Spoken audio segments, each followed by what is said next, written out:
नमस्कार, आप live series देख रहे हैं और मैं हूं आपके साथ सौम्या राठी। इस वक्त मेरे साथ बैठे हैं डॉक्टर राजीव रंजन, जो कि बिहार के सबसे जाने माने फिजिशियंस में से एक हैं। डेल्टा और ओमिक्रॉन की वजह से बिहार में एक बार फिर से कहर हो रहा है। एक बार फिर से लोग परेशान हैं, अपने अपने घरों में बंद होने के लिए मजबूर हो रहे हैं। ऐसे में आज हम ये जानेंगे कि अब जो कोविड के मरीज आ रहे हैं, अगर वो ओमिक्रॉन से अफेक्टेड है तो फिर होम आइसोलेशन किस तरीके से अलग होने वाली है। डेल्टा के केस में भी हमने बहुत सारी चीज़ें देखी हैं और उस केस में होम आइसोलेशन क्या होनी चाहिए ये हम समझेंगे, लेकिन ओमिक्रॉन में ये कैसे अलग है पहले वो जानते हैं। सबसे पहले डॉक्टर साहब नमस्कार, बहुत बहुत स्वागत है आपका। नमस्कार। नमस्कार सौम्या जी। डॉक्टर साहब, अब बिहार में थर्ड वेव के दौरान डेल्टा और ओमिक्रॉन दोनों के ही केसेस आ रहे हैं।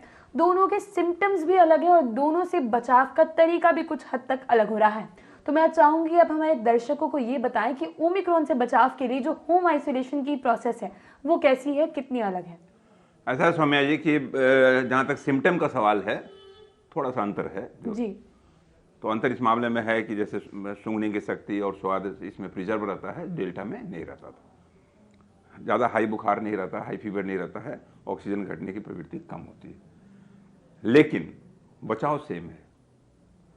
बचाव में वही है, आपको काम देगा, यानी कि मास्किंग, वैक्सीनेशन, लोगों से दूरी बना के रखना और हाथों को और इसको बराबर सैनिटाइज करके रखना और अपने को बिल्कुल सुरक्षित रखना जी। तो बचाव का तरीका जो है ओमिक्रॉन में भी वही रहेगा, किसी भी वायरस इन्फेक्शन में रहेगा, डेल्टा में भी वही रहेगा, अल्फा में भी रहेगा, बीटा में, जितना भी स्ट्रेन आ चुका है या बदकिस्मती से आने वाला है, सब में बचाव का वही तरीका है।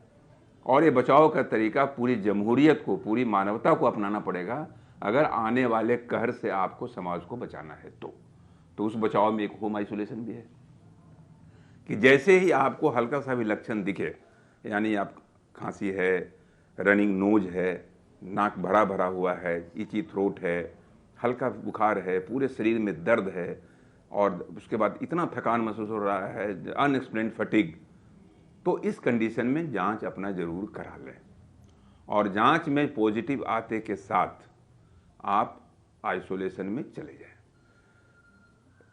खुशकिस्मती से डेल्टा में जो हमारा रिकमेंडेशन था आइसोलेशन का वो था 2 वीक्स तक मैक्सिमम, 10 to 14 डेज।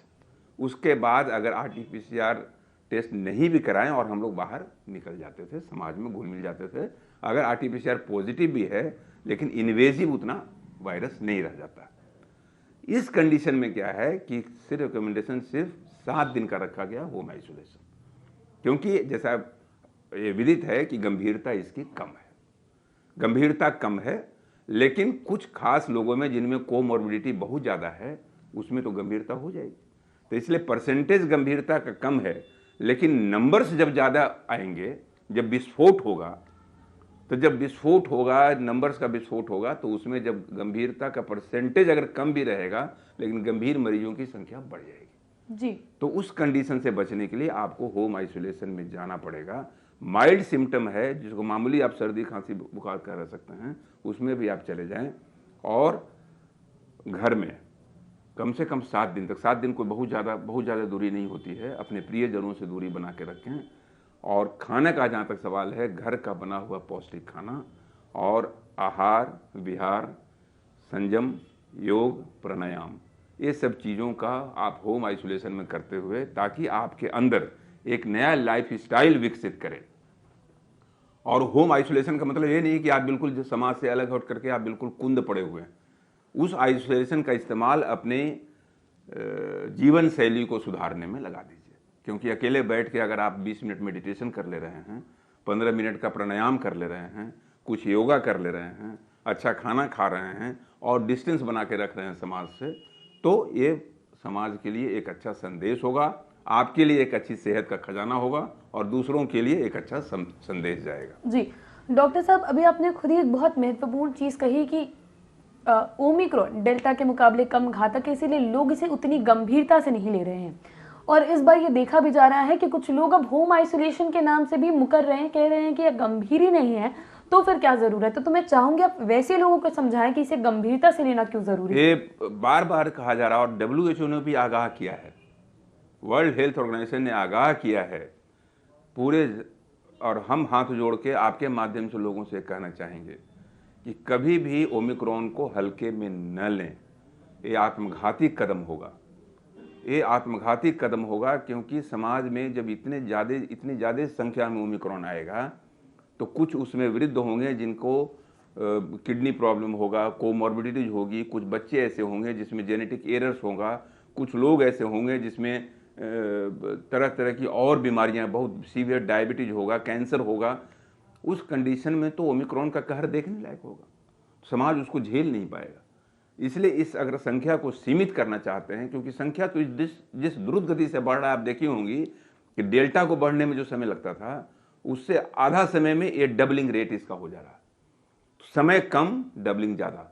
तो इतना तेज गति से, हेलीकॉप्टर की गति से जो इसका प्रसार हो रहा है, उसमें अगर आप इसको हल्केपन से लेंगे तो आपसे ज़्यादा खलनायक इस समाज में दूसरा कोई नहीं होगा।